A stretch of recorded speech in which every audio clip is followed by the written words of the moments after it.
여러분은 왕이나 대통령이 되는 것을 꿈꿔본 적이 있나요? 지구상 구석구석은 이미 누군가가 지배하고 있기 때문에 불가능할 것 같은데요? 글쎄요, 사실 모두가 그렇지 않아요. 여기 아무에게도 속하지 않는 영토들이 있어요. 자, 먼저 잡는 사람이 임자예요. 1번 세인트 안젤로 요새의 기사의 집. 기사와 요새라는 말이 들어간 장소를 통치하게 되면 더욱 군주가 된 기분을 느끼게 해줄 것 같네요. 이 역사적인 장소는 공식적으로 이탈리아 남쪽의 작은 섬나라 몰타가 소유하고 있습니다. 하지만 원하시면 빌릴 수 있어요. 1998년부터 이 건물은 이후 99년 동안 몰타 기사단에 임대되어 있습니다. 이 기사단은 기본적으로 한 국가입니다. 그것도 공식적으로 인증된 국가예요. 그들의 유일한 영토는 임대 중인 땅입니다. 사실 몰타 정부는 첫 50년 이후, 이 경우는 2047년이 되겠죠. 언제든지 이 임대차 계약을 해지할 수 있습니다. 그래서 여러분이 다음 임차인이 되기 위해 줄을 설 수 있을 거예요. 다시 생각해보니 아마도 이 나라는 유일한 땅을 유지하고 싶어 할 것 같네요. 다른 지역은 어떤지 계속 알아볼까요? 2번 라구아 섬. 라구아 제도 대공국은 크기가 그리 대형은 아닙니다. 이곳은 영국 포츠머스의 베핀스 연못 한복판에 있는 3개의 섬을 기본으로 한 마이크로네이션입니다. 이 땅을 개인적인 공국의 땅이라고 주장해야겠다는 생각은 2005년에 학교 선생님인 루이스 로버트 해롤드 스티븐스, 소위 루이스 대공이 했습니다.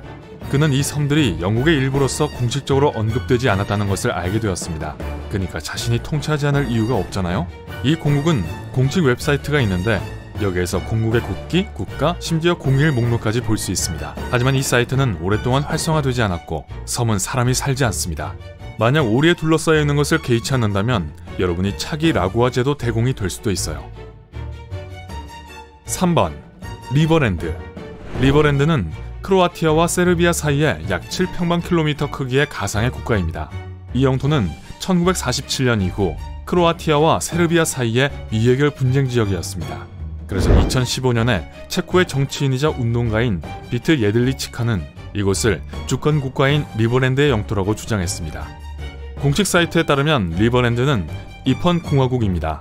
국가에는 대통령 1명, 비트 예들리치카 본인, 부통령 2명, 장관 5명, 자국 국기와 화폐, 그리고 심지어 살기 위해 살게 하자라는 모토까지 있습니다. 아이러니하게도 실제로 리버랜드에 사는 사람은 아무도 없지만 국가 사이트에서 시민권을 신청할 수 있습니다. 그런데 서둘러야 할 거예요. 크로아티아와 세르비아 사이의 땅이 작은 만큼 다른 사람들이 들어갈 수도 있어요. 엔클라바 왕국과 셀레스티니아 공국이 모두 마이크로네이션이에요. 현재 리버랜드 근처에 영토를 놓고 분쟁 중이에요. 이상하네요. 왜 뉴스에는 이런 얘기가 안 나오죠? 4번 비르타윌. 만약 더운 기후를 좋아한다면 북아프리카 이집트와 수단 사이에 2070평방킬로미터의 주인 없는 땅이 있습니다. 비르타윌은 사실 깊은 우물을 뜻하는데요. 이곳이 완전히 건조한 사막이라는 점을 감안하면 충분한 물이 필요할 거예요. 통치할 땅을 찾고 있는 잠재적인 통치가들에게는 그다지 매력적으로 들리지 않지만 미국인 제레미야 히튼이 자기 영토라고 주장을 하기에는 충분했습니다.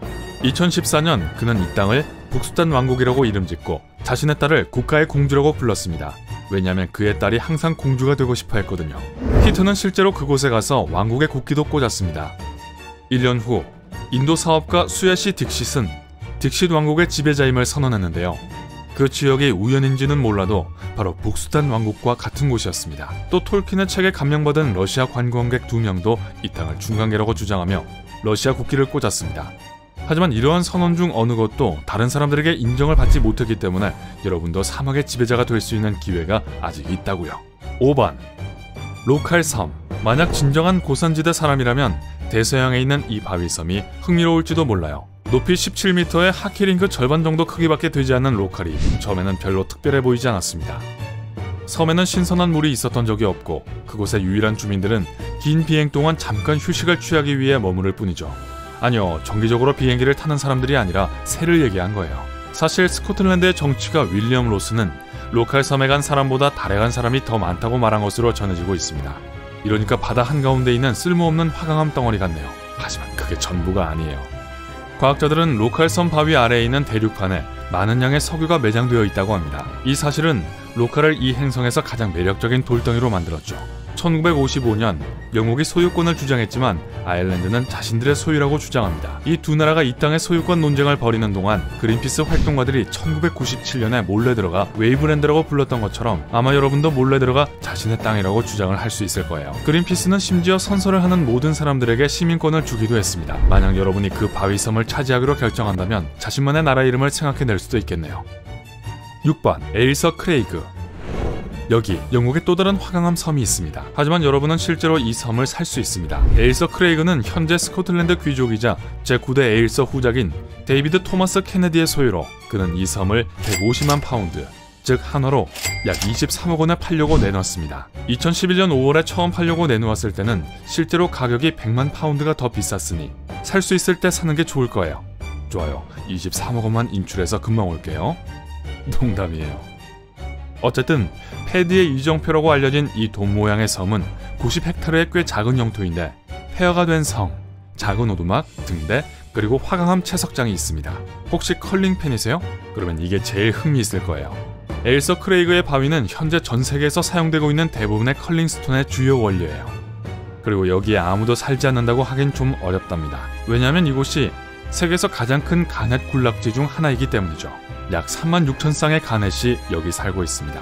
이 새들은 왕립조류보호협회에서 세심하게 보살피고 있기 때문에 엄격한 방문객들이 새 이웃들을 점검하러 방문할 거예요.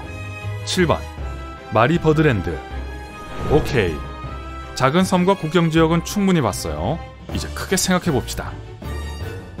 프랑스, 독일, 이탈리아, 그리고 영국을 합친 것보다 더 크면서 지구상에서 사람이 살지 않는 가장 광대한 땅은 어떤가요? 마리버드랜드에 가보세요. 추운 건 별로 신경 안 쓰길 바라요. 왜냐하면 이곳은 남극 대륙에 있고 사람이 살 수 없는 눈밭이거든요. 만약 괜찮다면 여러분은 북극곰과 펭귄을 다스리기 위해 태어난 사람일 거예요. 아, 북극곰은 북쪽 북극에 있죠? 그죠? 아, 그리고 펭귄도 많이 볼 수 없을 것 같네요. 그들은 해안에서만 사니까요. 뭐 그래도요. 지구상에서 가장 혹독한 기후를 가진 영토니까 경쟁자가 없을 거라고 생각하실지도 모르겠네요. 하지만 여기서 또 다른 놀라운 사실은요. 2001년 미국인 트래비스 맥켄리가 그곳에 마이크로네이션을 설립하고 그 자신을 웨스트 아티카 대공이라고 칭하고 그곳의 통치자가 됐다는 거죠. 2018년 8월 현재 웨스트 아티카 보호령의 인구는 2,000명이 넘습니다. 좋은 소식은 그들 중 아무도 그곳에 살고 있지 않다는 것이고 맥켄리의 주장은 어떤 정부에서도 인정받지 못했다는 거예요. 그러니 한번 도전해보시는 게 어떨까요? 8번 달. 만약 지구가 여러분의 영토 갈증을 해소하기에 충분하지 않다면 아마 달도 아직 어느 누구의 소유도 아니라는 것을 알고 있으실 거예요. 그리고 소유권을 제기할 수 있는 기회는 바로 코앞에 있다고 할 수 있어요. 아마도요. 나사는 물론 러시아 우주국 로스코스모스도 2020년까지 달에 돌아와 달 표면에 연구 기지를 건설할 계획을 가지고 있습니다.